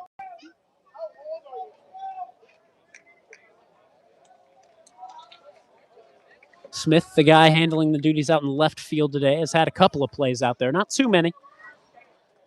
Many more light hits for Shaker Heights. Except for that, of course, 1 home run. This one lined out into center. Leo Pevnik getting right over to it, holding it to a single. But Carlos Smith once again resumes his hot streak as he reaches base once again. So Ryan Batley, a guy with a lot more power to him, but also a consistent bat nonetheless. This is really right after Batley is where you would begin to see that drop off in batting average. So if Lewis is able to retire Batley, that would be a huge deal to get the second out. But you can't take any AB for granted. You can't hope for something to happen. Right now, you just got to come in and perform the best you can. And Lewis right now on the first pitch. Did he go? Whoa, apparently not. Just barely. An hour 40 have transpired since first pitch. Here's the pitch. And this one grounded over to the right. Even count now, 1-1. Lewis definitely putting each of these batters into rough positions, whether it be catching them up in a jam or making them foul plenty of these off. He's making a lot more of these swings look awkward. Of course, that one to Carlos Smith just too hittable, and that's mainly been Lewis's biggest weakness, is just allowing the hittable stuff. It's rarely been an issue of walks. Here's the throw down. That's going to escape out into center field. Smith will stay put in scoring position at second. Honestly, not a bad throw down from Coxon. That last one missing the mark as well, so 2 balls, 1 strike. If Shaker Heights has been able to run like that throughout the course of this game, it would be a very, very different game.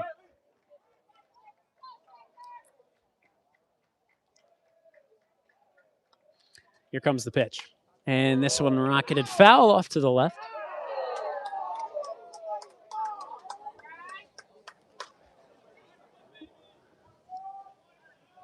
Shaker Heights bleachers letting him hear what destruction he may have caused by fouling off the baseball, but nothing serious actually did take place, so we play on. Lewis staring down a 2-2 count. Here's that pitch. Oh, it's outside. We've seen it called before, but again, starting to clean that up a little bit more is the home plate umpire. Here, once you get this deep into the playoffs, you do have a 4-man umpiring crew. Here's that payoff pitch. That's way too down low. Runner at first and second now. Already had the man at second. Just tack one more on. See, he takes his free 90 feet. Now, batting number 11, Sean McHugh. No mound visit out of Shaker Heights. They're letting Lewis play, which is honestly what you want to see, especially with a guy that in the past has struggled with the mental side. To show your confidence in him here is really important you could be staring down your final couple of innings of the season. That's right on down the middle.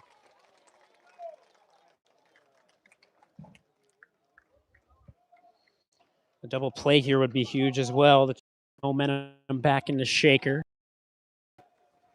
The pitch, that's up high.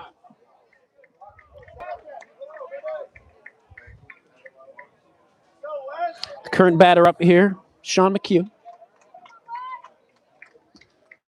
And McHugh not doing too well throughout the season, but he's doing something here. Here's a prime double play ball. The team in the throw. On the first, they turn two. Big time defensive effort coming from Berglund to Neiman and then to first. That's what you call a 4-6-3 double play. And the Red Raiders offense will be coming right back up to bat. 2 back-to-back zeros put up on the top of the fourth and the top of the fifth. It's Shaker's opportunity to just move this offense forward. And if they're able to put some runs up onto the board, it'll be a good ball game. We'll be right back with you here at the Figgy Field at Sharsky Stadium.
So to lead things off here is a guy that you would definitely take in this kind of position, and that's Michael Cox.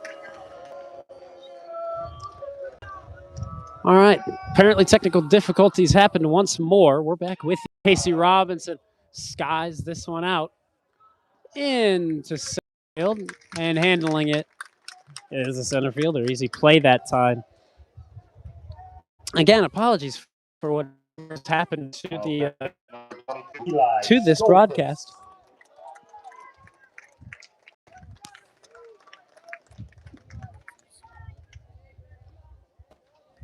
You should be good. It doesn't really catch.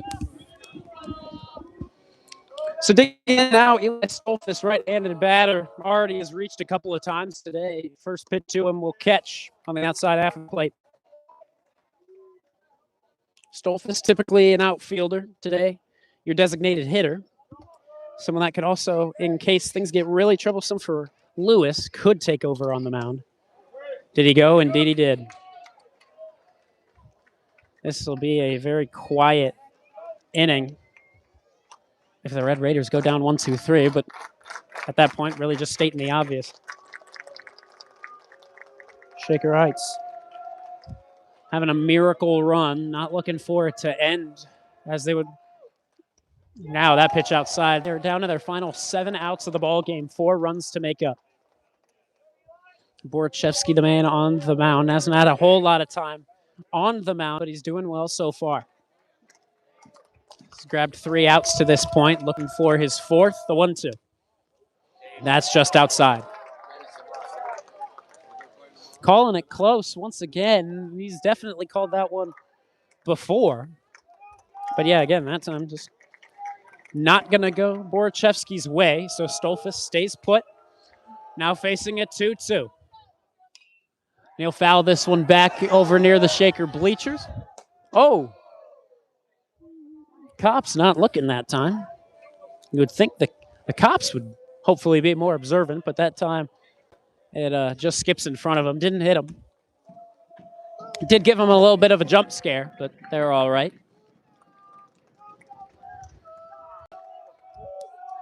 So here Stolfus sends this one right over to the second baseman. He'll bobble it, but the quick throw back on to first. And Borachevsky is cleanly out on the mound. 6 final outs as we go in.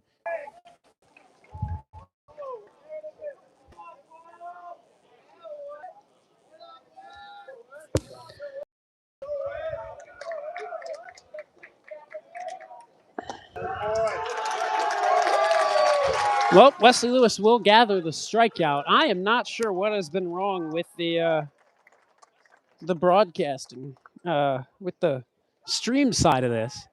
Batting number 25, Ryan Clark. We've tried their Gilmore Academy Wi-Fi. We've tried my iPhone hotspot. Both have had some issues, and that's just the way it is in kind of not as urban Gates Mills. Is that pitch? That's inside. Just barely missed the mark. So Lewis was able to grab the strikeout, give it a little momentum shaker, and definitely to the bleachers, flooded with red. Lewis taking some more time to deal, which isn't exactly as common. This one grounded off the cleat of Lewis, just an awkward bounce, and he's going to reach safely. Man, that is just an unfortunate bounce that you can't exactly be too mad about. You just got to say, well, that one wasn't with me. And so for Wesley Lewis, you got a man on first. Fitzwater now due up. The man now on first, again, not having the greatest connection, so it's difficult for me to pull up all the names and whatnot. The man over at first is Clark. That next pitch, that first pitch in to Fitzwater is right there for a strike, 0-1. Really odd bounce that time off the cleat, allowed Clark to make his way to first. They're a harsh swing and a miss. Fitzwater being told he just needs to calm down by his head coach.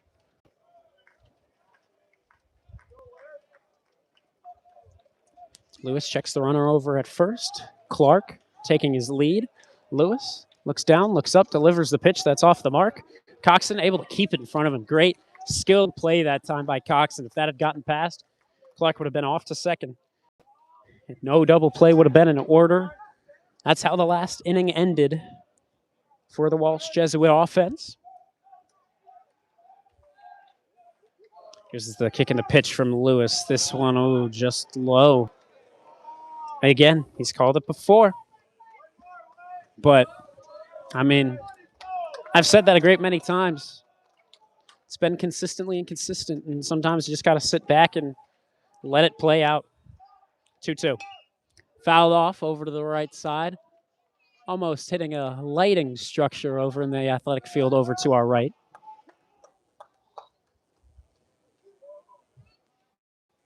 But that lighting structure will be just fine. So we stay put at a 2-2. Fitzwater still up to bat here. Lewis trying to get the better of him. And here's the pitch and a swing and a miss. He will indeed get the better of him.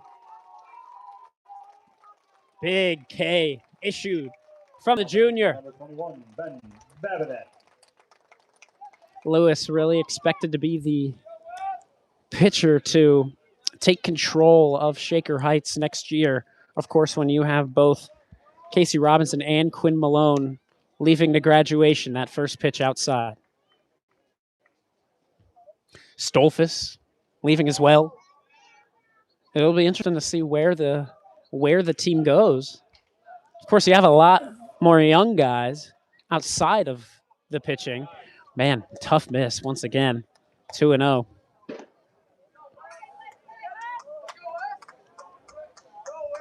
The batter, Ben Babnick. Right-handed batter against a right-handed pitcher. And here it comes. That'll be ruled a strike. He's definitely shifted a lot from calling more of the outside to calling more of the inside strikes. Again, just an adjustment needing to be made by both batters and pitchers and catchers.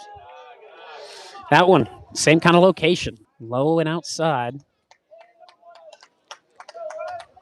here at Sharnsky Stadium. It is a 4-run ball game, 8-4 in the advantage of the Walsh Jesuit Warriors. Here's that 3-1. That's same location, if not lower. So 2 men on, but still 2 outs. Off of 2 strikeouts, one to start the inning and then one just before that at bat.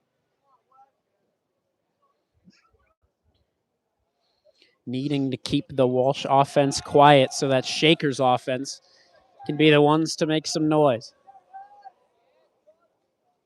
And here, this one grounded right over to Isaac Lazar. He's just going to tap on the third and get the force, losing his hat in the process.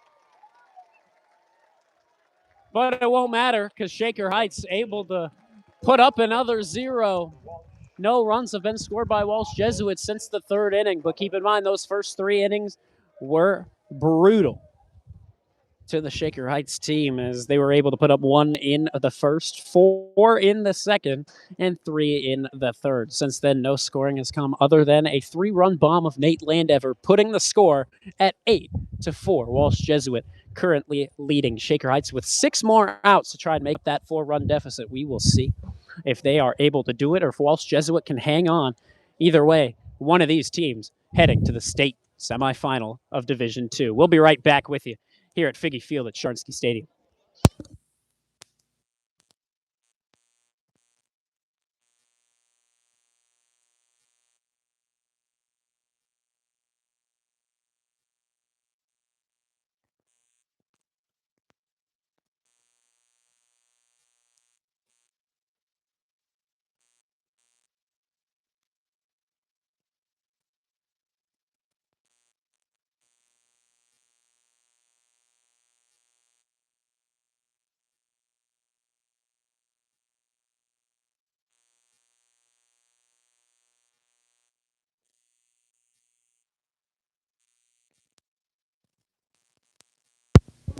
Rough throw down to second that time. Almost hit the pitcher, Borachevsky, in the back, but no problem actually came. Didn't even realize that it almost hit him. So we'll get right back to it. Jeremy Silver to lead things off in the bottom of the 6th. Again, Shaker Heights just down to their final 6 outs, 4 runs to make up to tie. Silver, left-handed, up against the left-handed pitcher. Here's Borachevsky's offering. Silver fouls this one off.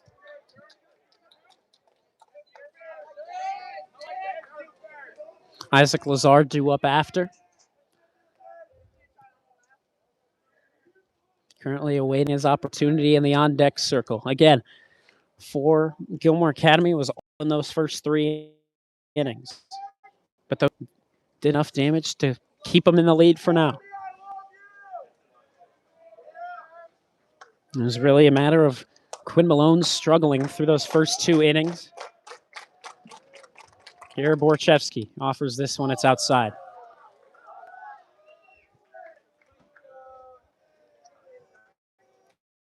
Malone, a guy that we mentioned pregame, is a little more inconsistent than a guy like Robinson, maybe even a guy like Lewis. And you saw it here. Silver blasts this one into the skies, as that'll be a simple center field out on the run. Go down to 5 outs now with Shaker Heights. Isaac Lazar, a guy that can definitely get the offense picked up out of nowhere.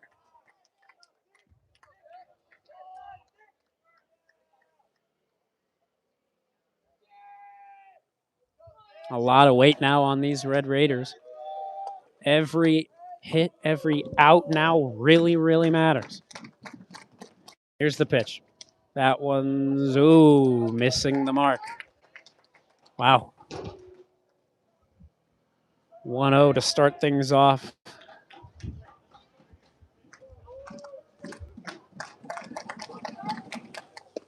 And that one's going to catch.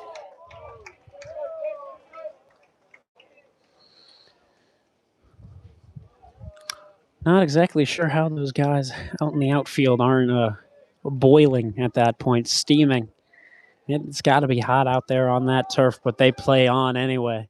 Here's the 1-1. Lazar pops this one up. Should be an easy play for the infield. First baseman comes in and makes the grab. So Andy Berglund now up. Keep in mind, even if Berglund goes down here, it would be 1, 2, 3 coming up for Shaker Heights in the 7th. Berglund just trying to get something moving. You can tell the Shaker Heights bench just starting to get a little bit more quiet as the outs continue to pile on. First pitch to Berglund is there.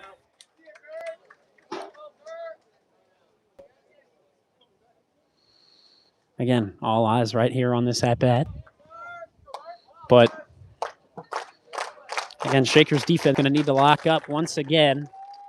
Won't have any room for error. This one fouled back. 2 strikes to Berglund.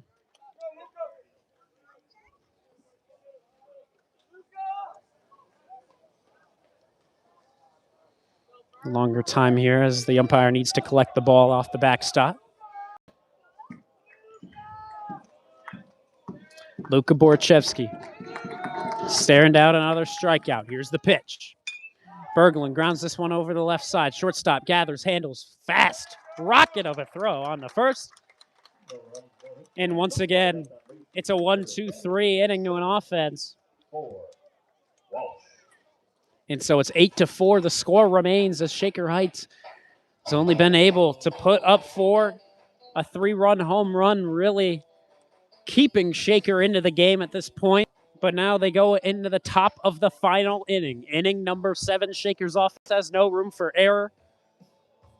And then their offense going to need to wake up as it would be the top of the order. But that's all to come. We'll be right back with you for the top of the 7th.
Nerves at an all-time high for Shaker Heights.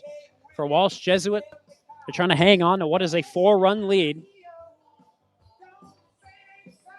Trying to build on it here, if they can, before Shaker has their final 3 outs of offense facing them in the bottom of the inning. Wesley Lewis comes up to the mound. Shaker Heights and their section cheering him on. Here's the pitch.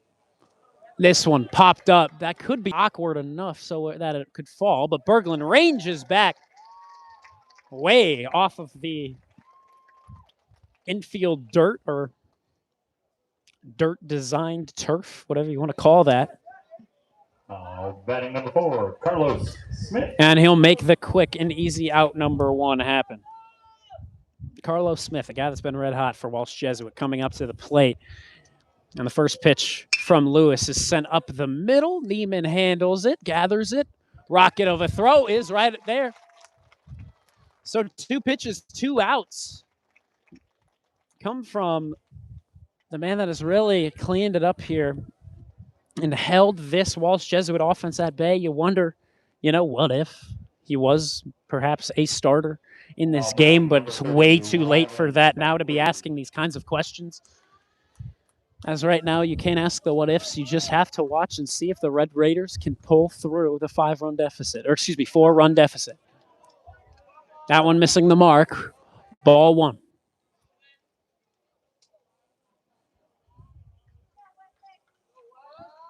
Things starting to get a lot more quiet here in Gates Mills. That next one up and out, missing again. A lot of more Shaker Heights people here specifically students. And here that next one going to catch for strike one. Again, we mentioned earlier, no seniors in attendance just due to the fact that graduation is tonight at 6 o'clock. That is less than 2 hours from now. It's going to be a pain for these parents to try and get their kids back out to Cleveland. Now, that is a tough call. Ball 3 issued.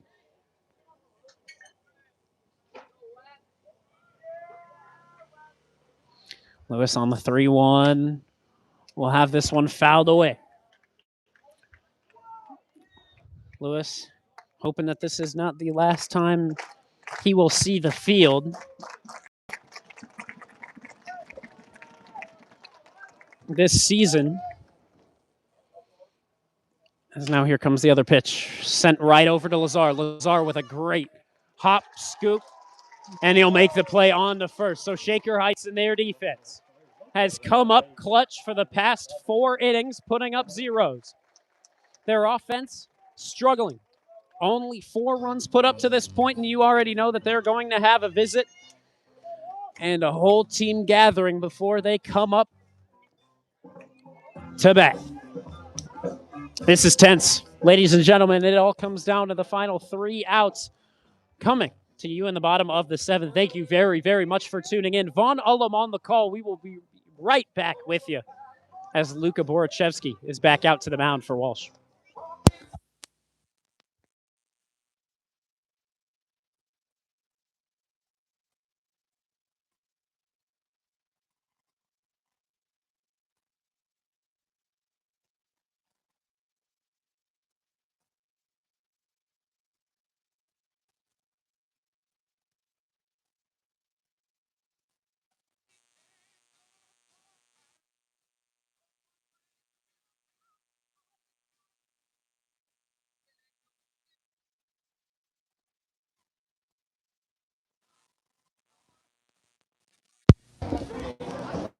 So for Shaker Heights, they're staring down a 4-run losing deficit. Postseason miracle run on the line. Are able to take down number 1 team in the state, Lakewood, just yesterday in a 4-2 final.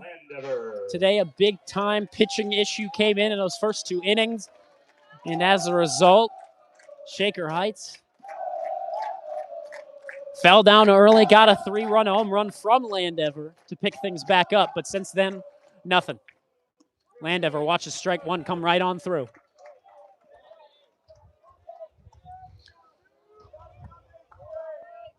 For Walsh Jesuit, only 2 more hits, 9-7. You've had a heck of a lot of defensive errors, however.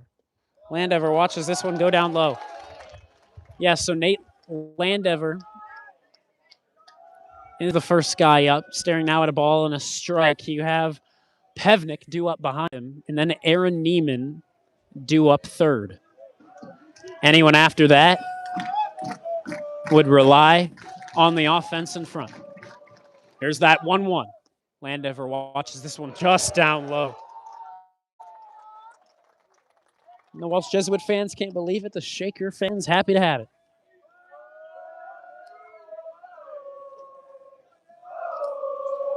Two balls, 1 strike. Luka Borachevsky, who's been really keeping the Red Raiders down. And how is that a strike compared to the others?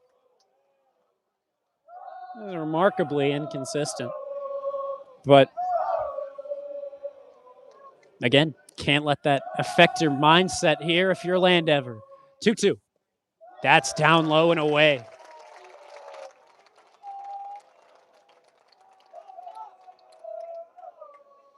Full count. Insane pressure situation to Landever. You can't wait for it to come to you. Here it comes. That's way inside. Had to duck out of the way. First runner is aboard for Shaker Heights.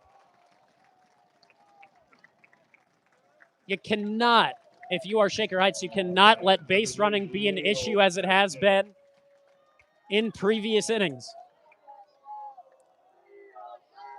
There have been way too many mistakes on the base paths that have led guys being out in ways that just seem ridiculous in hindsight. Here comes the pitch.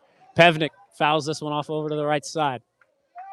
I'll get caught up in the netting of the batting cage to the right of the first baseline.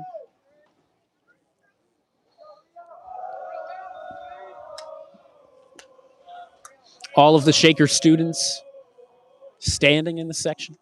All the parents think it's too hot. They are currently sitting down, which can be expected. That one down low, 1-1. Keep in mind, you got to think of what is going through Borachevsky's mind here, as the pressure must be just absolutely insane for him right now. That one outside. Currently holding our breath and hoping that the broadcast doesn't shut down again either. Pevnik at a 2-1 count. Landover taking the lead off of first. Borachevsky waits. The lefty deals. And Pevnik grounds this over. Turning one, turning two. Shaker Heights down to their final out. That is a real killer. Now batting number 21, Aaron Neiman. All eyes on Aaron Neiman, Walsh Jesuit, 1 out away from heading to the state semifinals. It will take place in Canton a week from tomorrow, Friday the 12th. Aaron Neiman. It's all on him right now to keep this alive. Here comes the pitch. That's right down Main Street. All the Shaker fans are standing, but not a lot of vocal being out of them.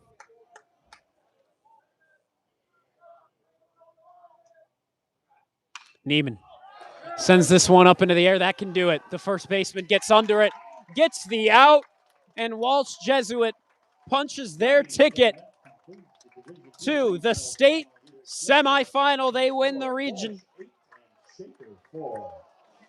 And Shaker Heights goes down in tough fashion to the number 8 seed Walsh Jesuit, a team that always will consistently have a good baseball program. Shaker Heights was able to take down number 1 in the state, but they weren't able to do it today. So we'll just give you the final thoughts on this one. Thank you very much again for tuning in. Vaughn Ullum on the call here. It was a tough loss. From the very beginning, it was tough for Shaker Heights to even grab any sort of momentum. They went down 8-1 early on, and it was mainly a matter of pitching. Quinn Malone came in to start things off. Those first 2 innings were nothing to write home about. They were shaky, and there's no way around that. Allowed 1 run in the top of the inning, but he left them, I believe, loaded. If not, there were 2 other guys on.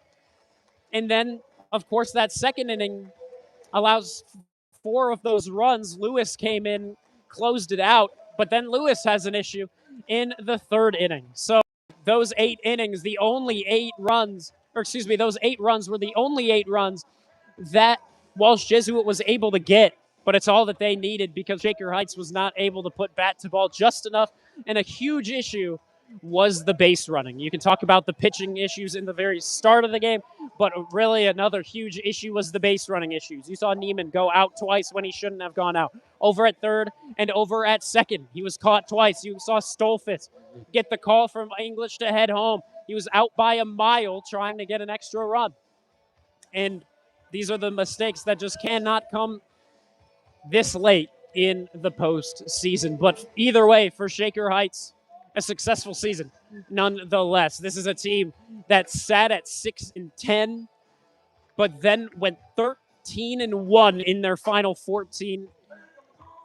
Except, I guess now 13-2 in their final 15. Of course, this loss today is going to be a shot for a lot of these seniors. But they will now look forward to graduation, as their graduation is set to begin in 1 hour and 40 minutes. So that's going to be a fun, that'll be a very quick ride back over to Cleveland. But either way, tough loss for Shaker, but a great season. They got hot when they needed to be. An unfortunate loss here. You can't win them all. That's what they'll always tell you. Look at Lakewood. They came in yesterday 27-0. They couldn't win them all. Shaker Heights took them down. And sometimes that's just the way the game goes. That's the way sports go. as a whole. But thank you very much for tuning in. I would specifically like to thank head coach Stephen English for helping me get back on the call for Shaker Heights baseball. Of course, I graduated 1 year ago. I'm now at Bowling Green State, but they are happy to have me come back and call these games. I am happy to do it. It's what I love to do. And of course, thank you to the athletic directors, of course, the head athletic director, Mike Babnick, and assistant athletic director, Mark Eney.